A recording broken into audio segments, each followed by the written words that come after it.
Hi, welcome to the eCommerce Spotlight, a podcast where we discuss all things e-commerce related, from SEO copywriting to writing checks to Instagram influencers. My name is Diana, and today Bartosz Malinowski from Apifonica has decided to join us to talk about voicebots. Will they replace human workers? Or maybe customer service needs a human touch, which robots simply cannot provide. Or can they? So, let's find out without further ado. Hi, Bartosz. How are you today? Hello, thank you for the invitation. Everything is fine. Let's jump into the topic. All right. Thank you so much for coming and agreeing to participate in this podcast. Just before we jump in, I would like to ask you some questions.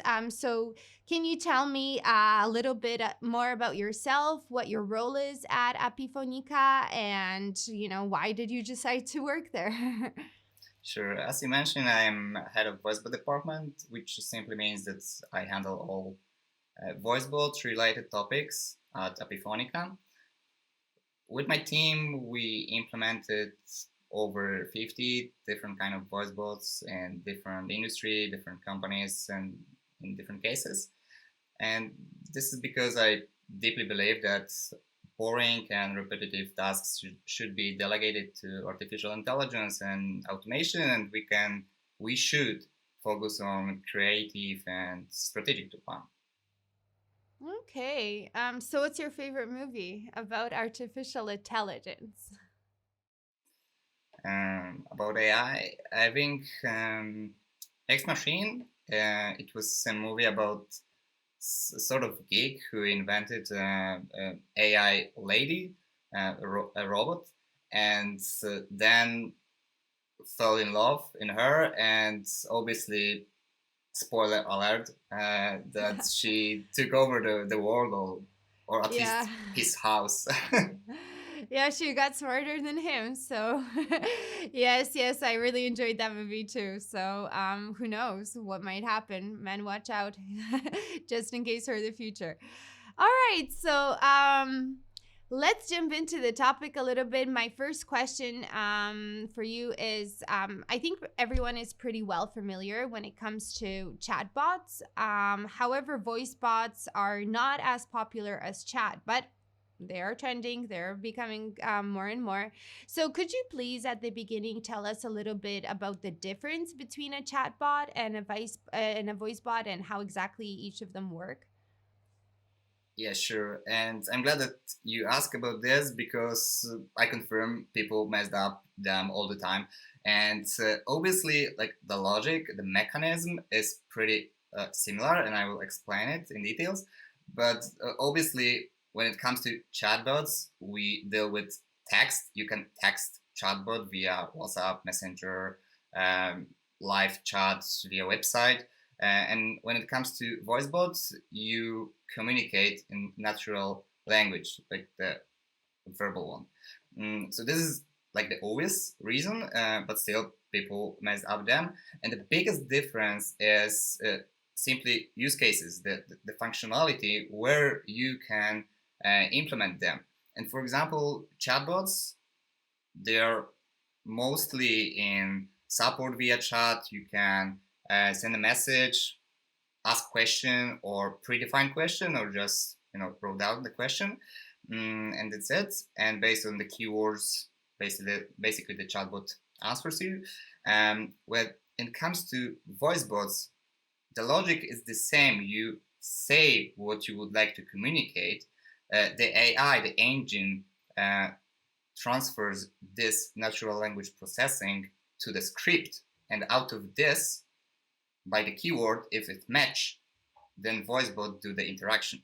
But when it comes to voicebots, the well-known case where you can use it is phone support, like in the call center. You just call the company, whatever, and this is well known. But the extraordinary cases is, for example, what we specialize in, which is recruitment, which is HR related.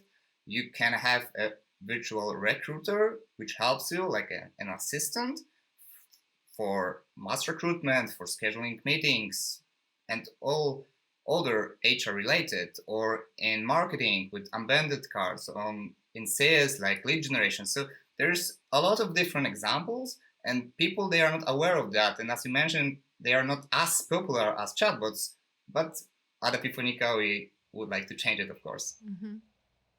Okay, all right, thank you. So now that we have established the difference, okay, so my next question is, the voicebot adaptation rate is on the rise, as we already established, and customer support seems to be the number one category for bot development. So, should people working in customer support slowly start thinking about a career change, or like do you think it's even possible that artificial intelligence will once take over our jobs or their jobs?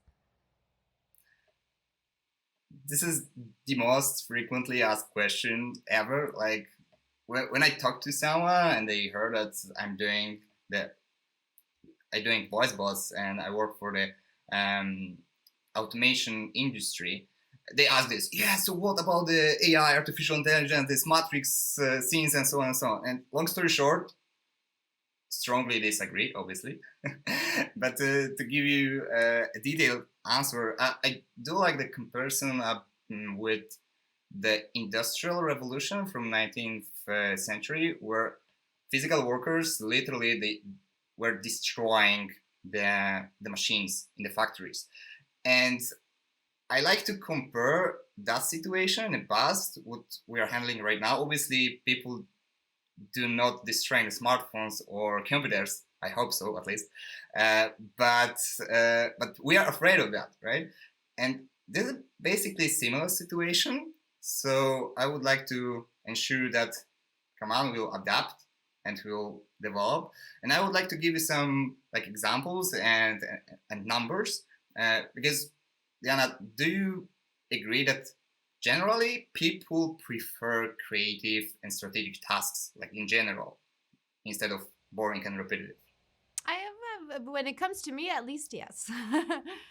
When it comes to you, yeah, and obviously, right? Like in the logic way, of course, you would like to, build something. You would like to think strategically, and when it comes to call center, for example, one of our clients, one of the biggest retailers in Europe, so we have a volume of the calls, so we can take observations.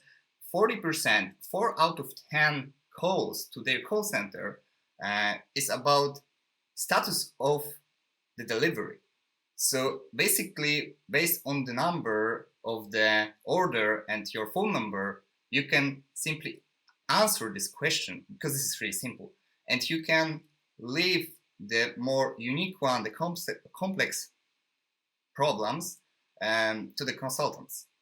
And that's, for example, a brief example. But if you would like to go even more, I do recommend there's a book, The Push Button World, of Hugh Jones, and he mentioned about the research of Tony Hasbury, and in terms of production, in terms of the restructurization, the average rotation rate from people who go to retirement and young generation is 2% per year, like the average one, and the 10% average of the year, staff leaves for other reasons, like they would like to change something, and so on and so on.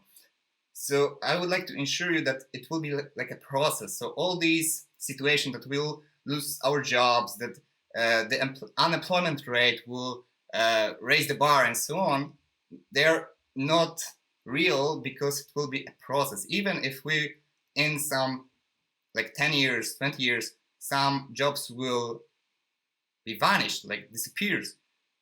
Okay, but right now nobody, for example, do like clean washing. Yeah, like clean washers, or I don't know, any other examples, right? So no worries. And what we see is basically that we are struggling with low unemployment rate. So companies, they the pain is that they do not have people to work. So if you would like to work and you would like to keep your job, you definitely keep your job.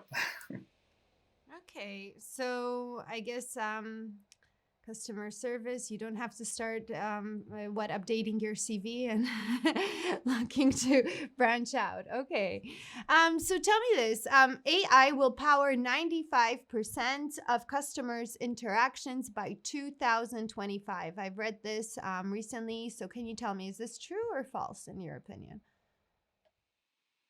I didn't read such statistics and reports. So after the podcast, you can forward to me.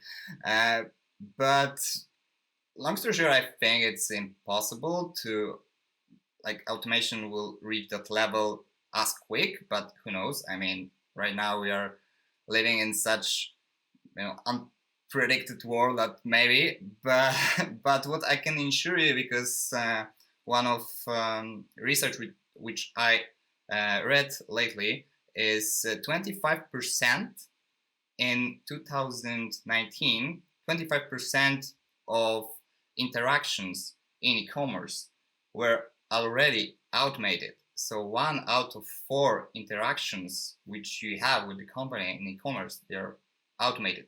And the estimation, and if for you it's not like good enough, the estimation for 2023 is 40%. So 4 out of 10. If I miss that, 25% in 2019 and 40% in 2023. So long story short, if you do not have in your roadmap the automation, AI, and a marketing system, automation or anything, or you didn't even did a research, I do recommend to do it, because your competitors, they did.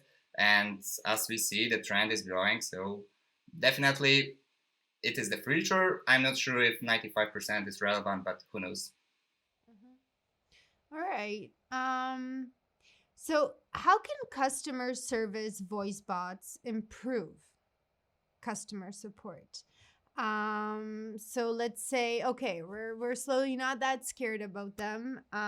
So can you tell me, like, what are some of the things, you can list some things that bots are just better than us mere mortals, where would it be better that you to use a bot instead of a human? Okay, this is tricky question, because good and bad. This is emotional.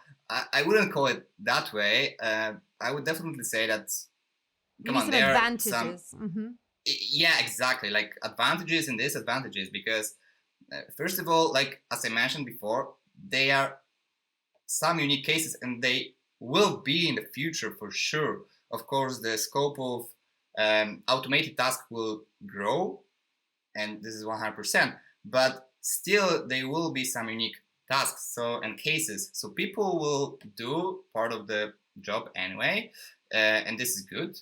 And in terms of automatization and voice bots or any other automatization, I think, like in terms of bot and biggest advantages is time of the reaction, like instant one. For example, when you apply the form via Google form, via website form, whatever, voicebot can be triggered immediately, and you can call and the bot, design bot in this particular case, can call it to you like in 1 minute, 5 minutes, whatever.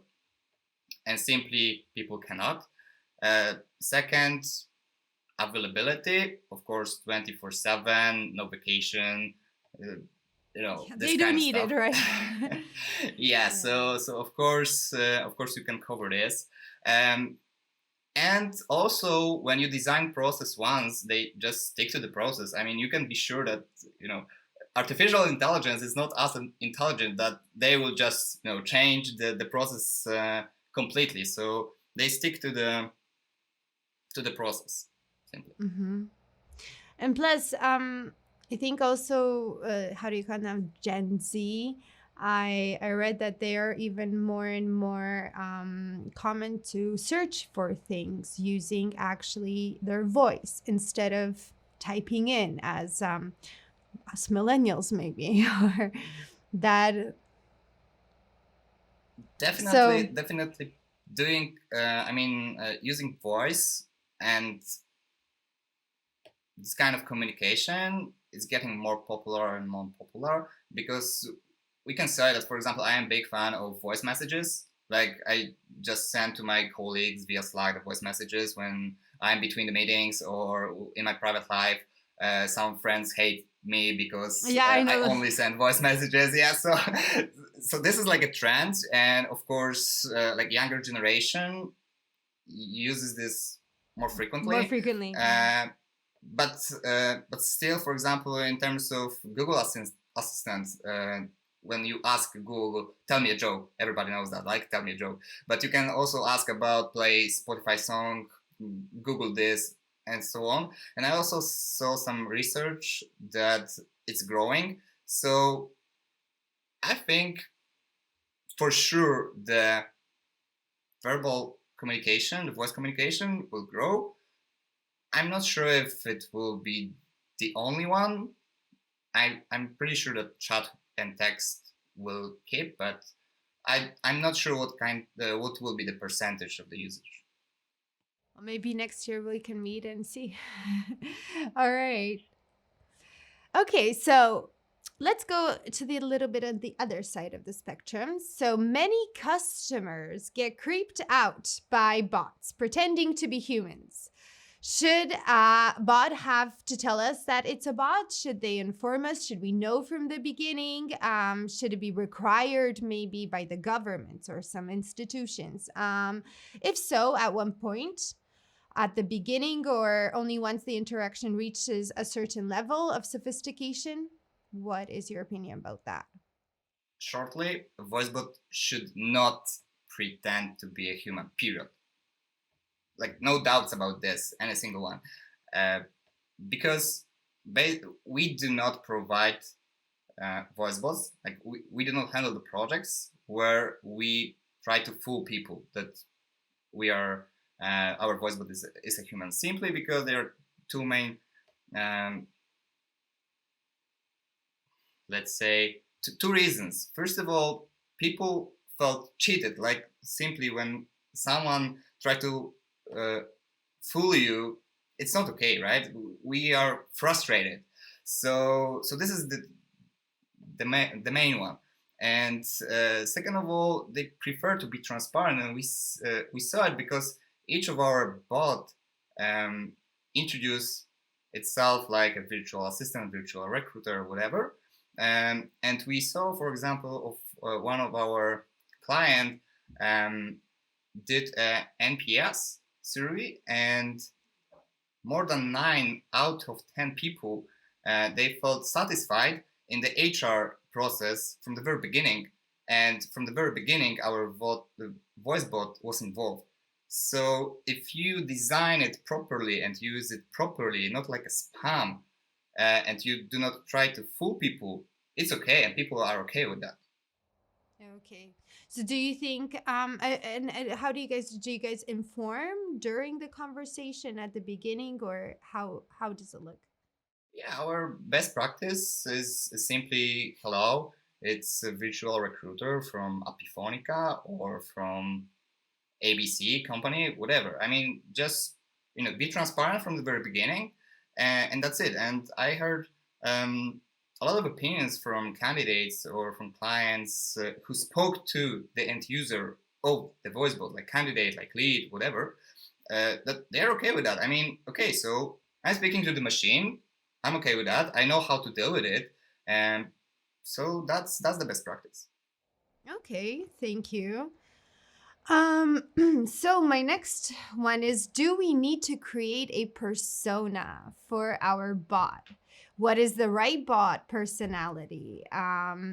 Maybe you know some information. Do people prefer women's voices, or maybe it should be a man? I don't know. I know my GPS talks to me in a woman's voice. I don't know why. I just prefer. Yeah, sure. There's plenty of researches that it shows that okay, when you are calling to the women, you should have a male voice. Like you should be a man, not a main voice. Sorry, but in the reality, we do not see in our statistics any huge gap or difference. I mean, it's not visible. But in terms of the persona itself, there are two approaches, I would say.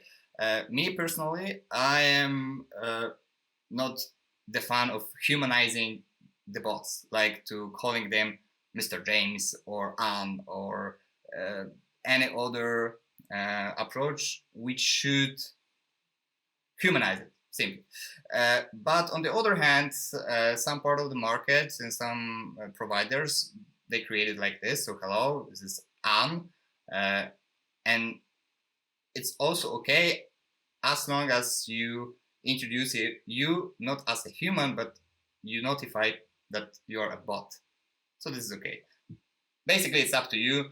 My personal advice, it works at Apifonica. We do not call it by name, but I do not have any proof, any research that, okay, it's bad. As long as you stick to a virtual recruiter named James, it's okay, but let's do not try to fool people that you are a human. So there are two approaches. I'm a big fan of just introducing I'm a virtual assistant or virtual recruiter without any name.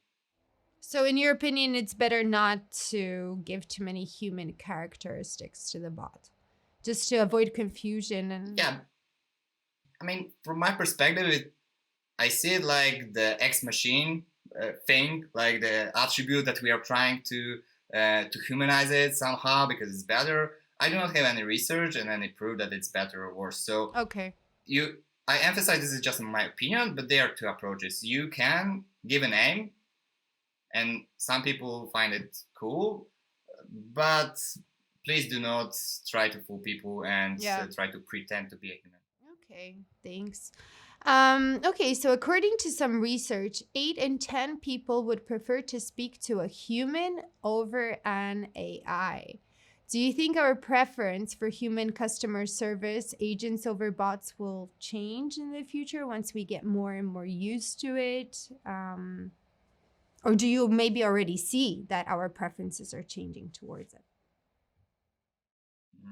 Again, this particular research I didn't read, but what I what I read lately, and that's pretty shocking to me, that currently almost 50%, to be exact, 48% of customers, they are okay, they're comfortable with interacting with bots, like any kind. So of course we are adopting. Right now, every technology is everywhere. So we need to adopt. And as this research, the European research shows that almost 50%.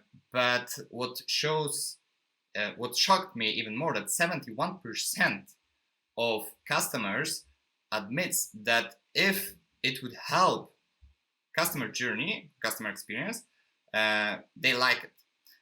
And that's pretty obvious, because let's imagine that you would like to make a complaint because of delayed plane. You are going for holidays, you spend like weeks for preparation, you go with the entire family, and it's a delay. And then you need to take a taxi, extra cost because you plan to go by train, whatever. And then you come back and you would like to make a complaint to the customer service of the airlines. Yeah, exactly. And then you call it and, hello, you are 17th in the line. Please hold the line. Oh my God, okay, I know those. Yeah, you are 16th. Okay, thank you for your patience. Blah, blah, blah. Okay, and half hour later, okay, let's drop it. Let's just hang up, yeah. And that's something opposite, right? This is like a negative experience. And people, as you can see in this research, is 71% if you can call and it will be positive. You deliver your goal. They're okay with that. And this is logic, right? If you can make it properly, that's okay for people. So, and even though, even more, another research, 9 out of 10 people who faced an errors or difficulties in terms of communication with the company, they are not loyal, and they will change the supplier, they will change the company. So companies, please keep good customer experience, and you need to provide good communication. And if you are not able to provide it by humans, automate at least 10%, 15, 20, and it will be better for your revenue and for satisfaction of your clients. Okay.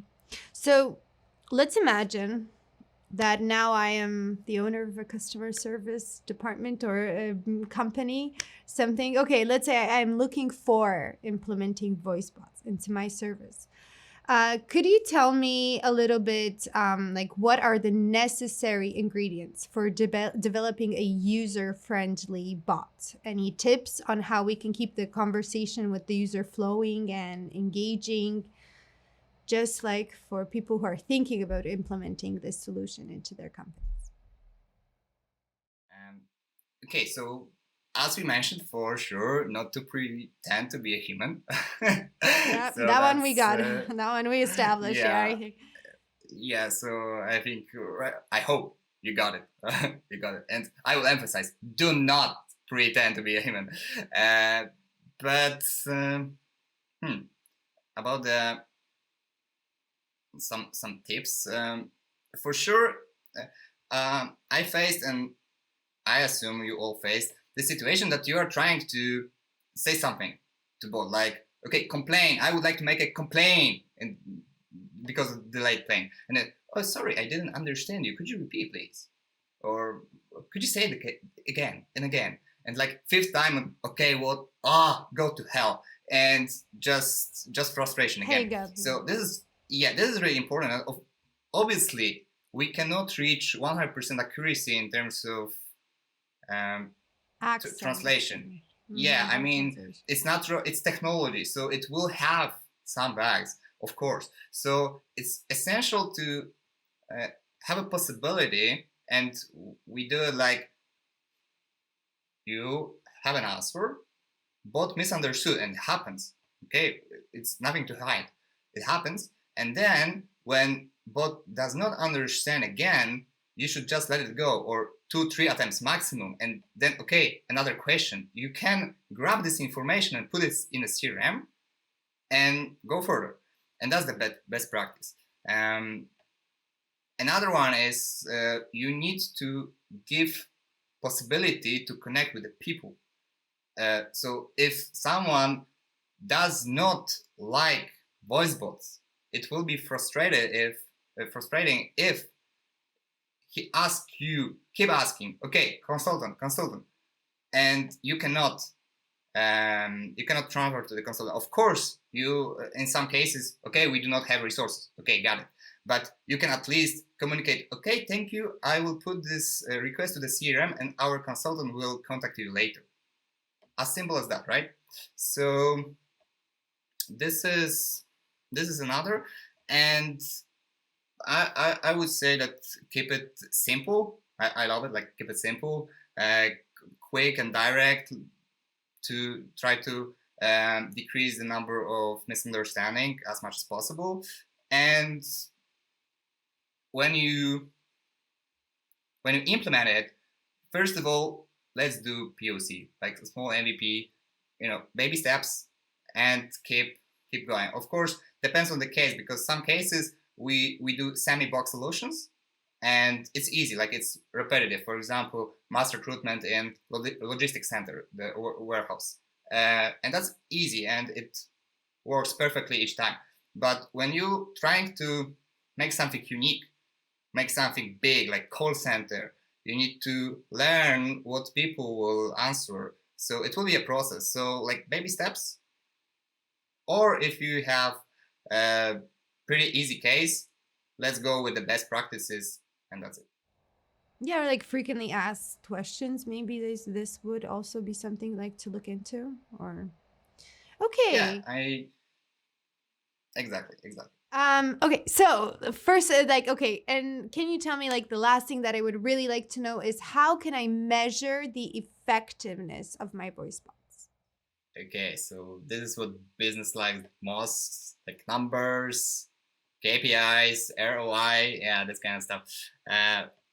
Yeah, I like it as well. So I like this question. So first of all, about the measurements, what we measure during each project. First of all, the reach rate.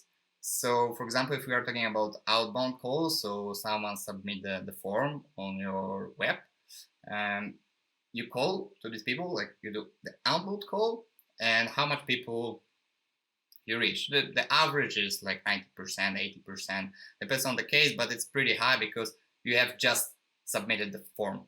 And the first metric is, for example, when HR doing recruitment, majority of them, they reach like 50%, 60%, and it always is higher than when it comes to bot. Simply, and this is logic, right? When you're a recruiter, you call to after 24 hours, 1 week, 2 days, whatever, and bot calls immediately. So this is first of all. Second of all, the engagement rate.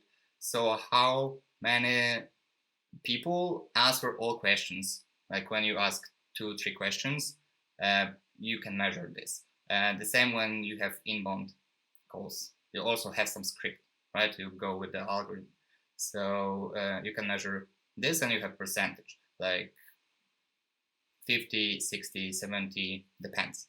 And of course, conversion rate, and depends what conversion means in this case. So in terms of recruitment, it means people are qualified, meaning it's suitable candidate for your company. And out of our experiences, like 60, 70%, for example, in some simple cases like warehouse. But in terms of qualification of lead generation, it could be from 30 to 70, or because it depends what you're asking. So and then you compare simply to what you achieve by your sales department, your recruitment department, your marketing department. Exactly. And the last one, it's not as easy to measure as the first 1 to 3, because this, which I mentioned at the beginning, is from the report. I mean, you can just export it from our platform, but when it comes to satisfaction and feedback, you need to measure it differently. Or if you hire voicebots to make a NPS and satisfaction, you can also do this. But obviously, when you would like to measure the satisfaction out of the voicebot, it's not the best idea to send voicebot, because you need to do it again and again. So yeah, and you just go to candidates, ask how they feel about this. We also have an article about this, by the way, in recruitment, because it was frequently asked questions. So we literally go and ask our clients to ask their candidates. Or in terms of lead generation, the same. You can convert the client, or you can just simply call to the potential clients. Okay, how do you find this process? Okay, it's awful. Okay, cool, thank you. And the rest 9 out of 10, they will go, yeah, it was pretty nice. So you have conversion, right? 90% satisfaction rate. So these are the measurements I would focus on. All right. So thank you for elaborating so much on this topic. And I guess that's all the questions I have for you today. For our audience, if you have any questions regarding today's topic, let me know at spotlight@iceagroup.com, or you can reach out directly to Bartosz. Bartek, could you tell us how our listeners would be able to contact you, reach you? I think the easiest way, like for the listeners, just to contact our general email address, which is info@apifonica.com, or you can try to find me on LinkedIn, Bartosz Malinowski. If you can write it down, good luck, and you can follow me. Thanks a lot. All right, great. Okay, so thank you once again so much. And for the rest, see you, or rather hear from you next time. Thank you. Bye. Thanks a lot. It was a pleasure. Bye.